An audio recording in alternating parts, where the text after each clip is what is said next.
नमस्कार दोस्तों, मैं Rakesh Sharma your mind opener channel से।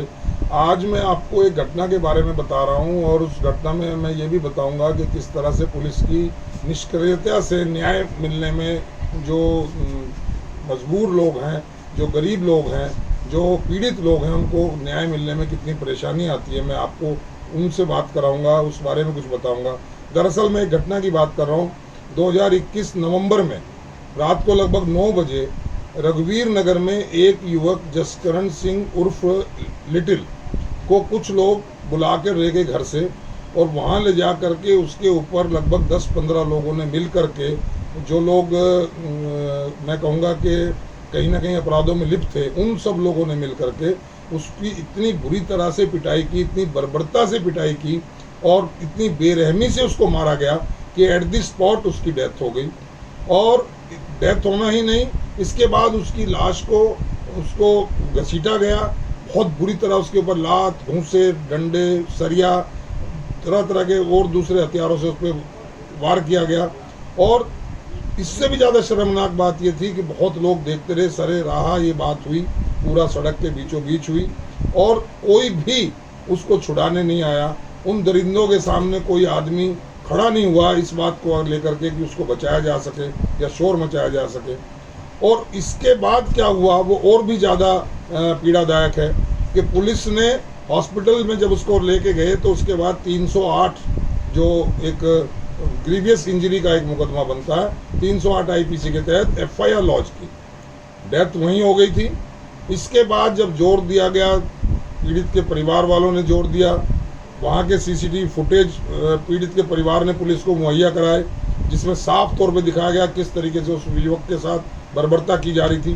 तब जा कर के उन्होंने 302 का मुकदमा इसमें ऐड किया, 302 को, और चार्जशीट जो फाइल की वो 147, 148, 149, 34 एंड 302 आईपीसी के तहत चार्जशीट फाइल की। और इसके बाद टोटल 12 लोग एक्यूज बनाए गए। उन 12 लोगों में से 7 लोगों को अरेस्ट कर लिया गया है धीरे धीरे करके।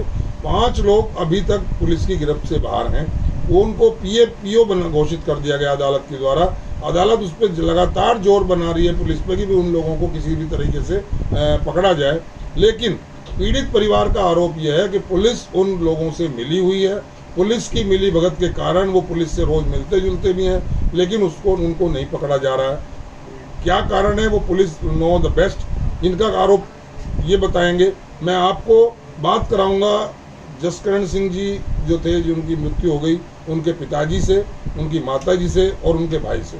23 साल के उस युवक के पिता की क्या दर्द होता है, आप उन्हीं की ज़बानी सुने। नमस्कार जी, आपका शुभ नाम? जरनैल सिंह। जरनैल सिंह जी, आपने बेटा खोया है। आपको किससे सबसे ज़्यादा शिकायत है? न्याय मिलने की उम्मीद कितनी है?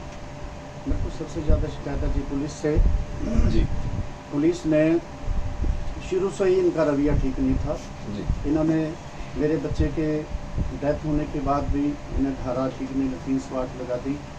तो मेरे ऊपर प्रेशर यही डाला जा रहा था दीनदयाल हॉस्पिटल में कि इसको बाहर से बाहर ले जाओ, वहाँ जाकर इसका संस्कार कर दो।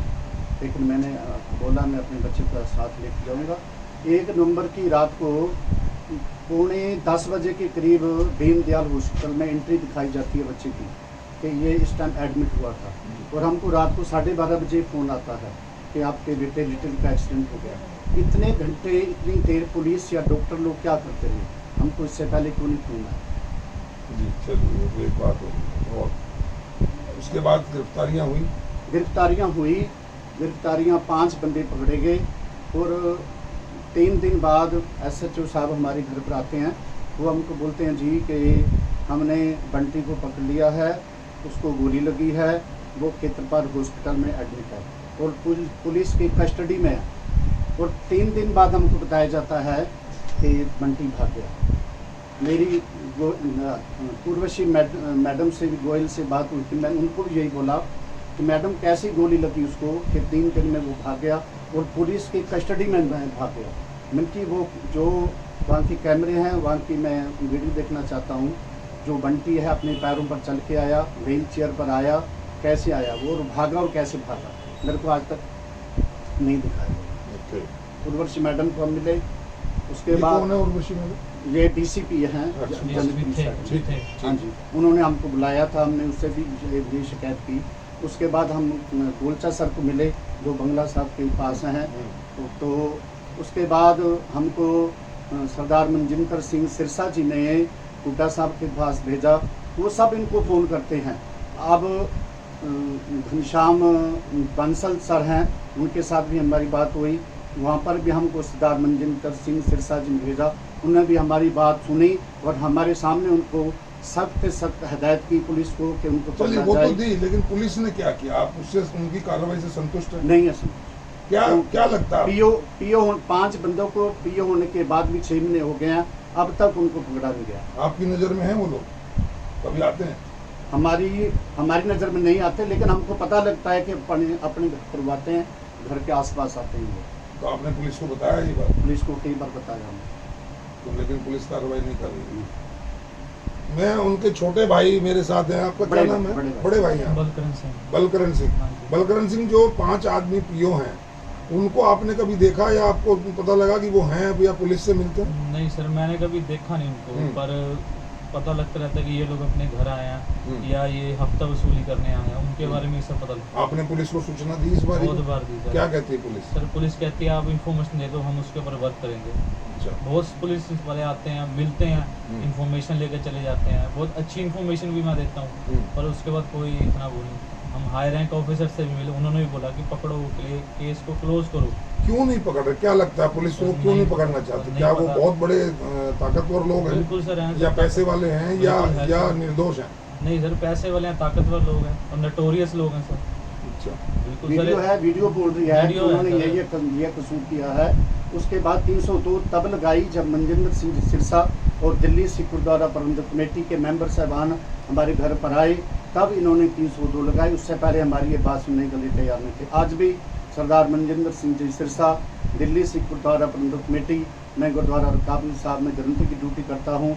सरदार हरमीत सिंह जी कालका, प्रधान दिल्ली सिख गुरुद्वारा प्रबंधक कमेटी, सरदार जगदीप बहुत सिंह लोग जी आपकी मदद कर कालका, रहे हैं। हाँ जी, इस टाइम दिल्ली सिख गुरुद्वारा प्रबंधक कमेटी और सरदार मनजिंदर सिंह सिरसा बहुत हेल्प कर रहे हैं। लेकिन इसके बावजूद पुलिस उन 5 आदमी को नहीं पकड़ पा रही है। हाँ, नहीं पकड़ पा रहे, बहुत परेशान हो रहा है, फिर भी नहीं पकड़ रहे। हमारे सामने सीनियर ऑफिसर उनको बोलते हैं कि इनको पकड़ो, तुमको पावर है, लेकिन उनको नहीं पकड़ा जाता। मैं न्यायपालिका से गुहार लगाता हूँ कि मेरे बच्चे को बहुत इंसानियत ख़त्म हो गई, बहुत क्रूरता से मारा गया। मेरे 23 साल के बच्चे को हर हदें पार कर दी। 12 लोगों ने उसको शरेआम मारा और कोल खड़ी पब्लिक तो मतलब तमाशा बीन बनी हुई है, तमाशा देख रही है। किसी की हिम्मत नहीं हुई कि इस बच्चे को क्यों तुम मार रहे हो, क्या उसने गलती की है। ज़्यादा उनको क्रूरता थी, ज़्यादा गुस्सा था, वो पुलिस के हवाले कर देते।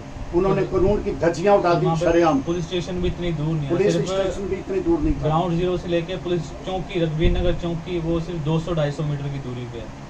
तो वहाँ पे एक NGO चलाते हैं, उनका नाम गुलाटी जी है, मैं मिला उनसे। उन्होंने बोला कि 3 कॉल मैंने करी थी पर पुलिस आई नहीं। सर 3 कॉल उन्होंने करी, वो नहीं रिकॉर्ड हुई, पर जो बंटी है, सचिन मनचंदा बंटी, उनकी वाइफ ने कॉल करी, वो उन्होंने चार्जशीट में दिखाई कि उसकी वाइफ ने कॉल करी है और वो कह रही कि मेरे हस्बैंड को गोली लगी है। और CCTV में साफ नजर आ रहा है कि उनको कुछ भी नहीं हुआ। वो सर डिवाइडर के इतने बड़े पत्थर मार रहे हैं, एक लड़के की 23 मिनट तक मारकूट की जाती है, पर सर पुलिस का कोई रिस्पॉन्स नहीं। फ्रॉम द बिगनिंग, मैं अगर बिगनिंग की बात करूँ तो एक सिंगल पुलिस ऑफिसर ने ये नहीं बोला कि बुरा हुआ इसके साथ। सब बोलते हैं इसने गोली चलाई थी, ये वहाँ करने चलिए, क्या गया मैं था। उस पर आऊँगा। आप उनकी माता जी हैं, आपका शुभ नाम? गुरविंदर कौर। गुरविंदर जी, आपने अपना जवान बेटा खोया, तो आपको क्या लगता है न्याय मिलेगा? उम्मीद तो है, पुलिस से नहीं है? पुलिस से कोई उम्मीद नहीं है। वो लोग तो पहले भी दबाव हम पर ही डालते थे। क्या दबाव डाला? वो ये कहते थे अगर कहते हैं आपके बेटे ने गोली चलाई है, सर अगर मेरे बेटे के हाथ में रिवॉल्वर होता वो इतने लोगों से मार क्यों था? मतलब नहीं है, 2-4 को तो मारता। उसके हाथ में अगर CCTV फुटेज इतनी आ रही है, इतनी वीडियोस आ रही है, उसमें तो कुछ भी नहीं दिख रहा। सिर्फ वो तो एक बाइक पे है, उसको पर बालों लेकिन से हम पकड़ा- वो लोग अकेला गया? वो अकेला। अकेला था। और वो 10-15 लोग थे। वो 10-15 थे। जो उसको वीडियो घर से में लेके तो गए थे सर, वो भाग गए। वो मैदान छोड़ के गद्दारी कर गए, वो तो भाग गए। आपने पुलिस से कहा कि भाई इनको क्यों नहीं पकड़ते हो? वो लोग सुनते ही नहीं। क्या वो- कहते? उस टाइम बोला था जब हम लोग उस टाइम तो हम लोगों की मत मारी थी, चलो इन्होंने बोला तो वो तो घर पे ही ऐसे, जब सिरसा साहब आए तब उन लोगों ने बात सुनी, नहीं तो वो तो बातें ही बड़ी अजीब अजीब उल्टी पुल्टी बातें कर रहे थे।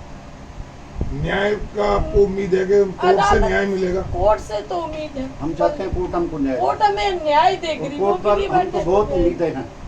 हमेशा कोर्ट हर को न्याय देता है, हमको भी न्याय हम चाहिए। लोग तो कोर्ट से हमारा बहुत बेटा बड़ा- वापस नहीं आएगा, लेकिन जो कसूरवार लोग हैं जिन्होंने ये इतनी क्रूरता दिखाई, इंसानियत की हदें पार कर दी, उनको ज़्यादा वो दिक्कत थी मेरे बच्चे को पुलिस के हवाले कर देते, लेकिन उन्होंने उसको जगह पर ही जो डॉक्टरों की रिपोर्ट है वो बताती इतनी क्रूरता थे उसकी शरीर की ये कोई फोटो हड्डियां आप नहीं अपने बेटे का ही लिए हुए हैं ये मेरे बेटे जिसकी डेथ हुई है, जिसकी हत्या कर दी गई है? ये देख रहे हैं दोस्तों, ये अपने बच्चे के फोटो को सीने से लगाए और अपने लिए न्याय की गुहार करती हुई बूढ़ी औरत कोशिश कर रही है कि किसी तरह न्याय मिल जाए। हर तरह से इसको उम्मीद है, लेकिन पुलिस से कोई उम्मीद नहीं है, क्योंकि पुलिस बिल्कुल नॉन कोऑपरेटिव रही है इनके केस में। पुलिस का रवैया किस तरह का रहा आपने इनके मुंह से सुना।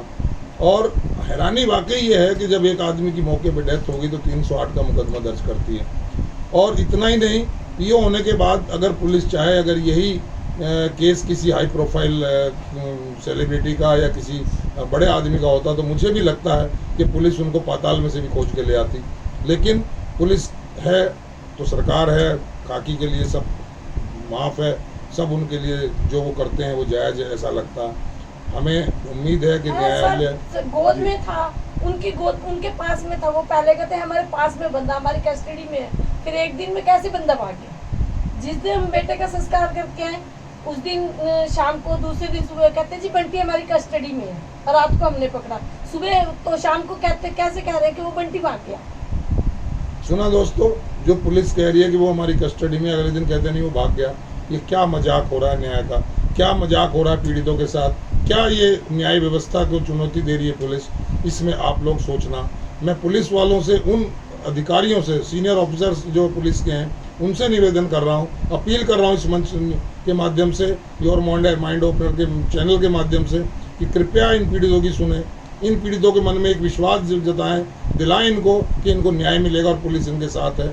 ऐसा ना करें कि लोगों का पुलिस से विश्वास उठ जाए, लोग पुलिस को गाली देने लगें, लोग पुलिस को बेईमान बताने लगें, लोग पुलिस को रिश्वतखोर बताने लगें। ऐसा ना हो। ऐसी कार्रवाई के लिए जो जिम्मेदार हैं, जिन्होंने इस तरह की लापरवाही की है, मैं सीनियर पुलिस ऑफिसर से निवेदन करता हूं कि उनके कंडक्ट को देखें, उनके खिलाफ इंक्वायरी बैठाएं, अगर वो दोषी पाए जाते हैं तो उनको भी सजा दिलाएं, और इस पीड़ित परिवार को न्याय दिलाने में न्याय व्यवस्था की मदद करें, इस न्यायपालिका की मदद करें। ये पुलिस का काम है कि कल्प्रिट्स को पकड़ के लाना। 82-83 की उनके खिलाफ कार्रवाई होनी चाहिए थी, वो हुई कि नहीं हुई मैं जानूंगा, उसके बारे में भी इनके जो एडवोकेट साहब हैं मैं उनका भी बात करूँगा आपसे। तो बात यह है कि बातें तो बहुत हो सकती हैं, लेकिन जो मेन मकसद है वो जो एक न्याय की मूल धारणा है कि आखिरी कोने के आखिरी आदमी तक भी न्याय व्यवस्था का लाभ पहुँचे, न्याय मिले उसको, पीड़िता को या पीड़ित को जो भी कोई है उसको न्याय मिले और कसूरवारों को सज़ा मिले, यही न्याय व्यवस्था है। और मैं समझता हूँ इसमें न्याय व्यवस्था काम करेगी। जो हमारा लीगल सिस्टम है वो ढंग से काम कर रहा है, आगे भी करेगा, और इनको न्याय दिलवाने में इनके जो वकील साहब हैं मैं उनसे मिलाऊंगा आपको। मैं वकील साहब से चाहूँगा कि 1 मिनट के लिए आ जाएं। शाहरुख जी, भाई जरा सा आप इधर आए।